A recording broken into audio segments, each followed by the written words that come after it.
Très jeune, j'ai grandi dans la nature. Et moi, jouer dans la nature, pour moi, c'était un rêve. Là, c'est là où je créais mon monde à moi. Et plus tard, vers mes dizaines, quand j'avais vers 10 ans, on a déménagé dans les grandes villes. Et là, c'est que j'avais déjà toute une idée sur les villes. Et quand j'étais là, j'étais un peu déçu. Parce que je me suis retrouvé entre les quatre murs de béton. Et pas que dans notre appartement ou maison, mais toute la ville était structurée comme des murs de béton et c'était assez monotone. Alors dans les années 80, j'ai commencé à peindre les murs de Bruxelles, les wagons, les trains avec les couleurs, les graffitis.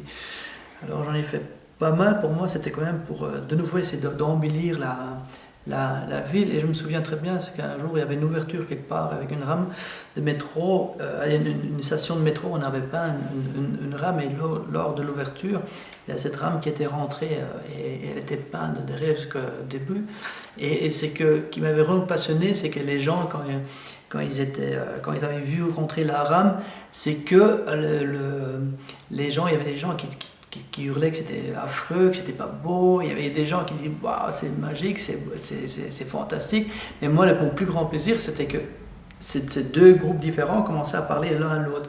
Et c'est là qu'il y a né l'idée de créer des installations monumentales donc pour changer la ville. Et pour moi, ces grandes installations monumentales, c'est que je, comme je vois comment les gens, ça vient des points de rencontre, ça vient des points de, comment dire, ça, c'est des lieux où les gens se rassemblent, se parlent, où ils se discutent, on met des discours en lieu parce que pas tout le monde aime ce qu'on fait, mais c'est bien, on aime bien le côté controverse parce que de nouveau, comme dans la station de métro, ben, les gens commencent à se parler.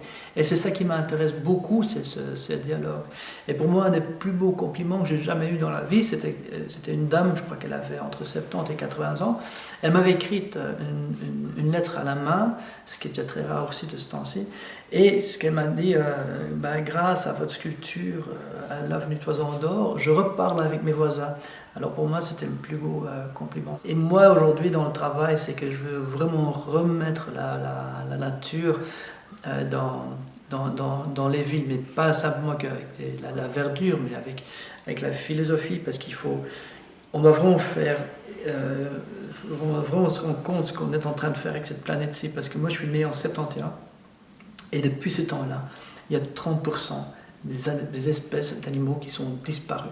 Alors pour moi, c'est quand je regarde la diversité de la nature, on l'a perdu. Ça, faut remettre ça dans la ville.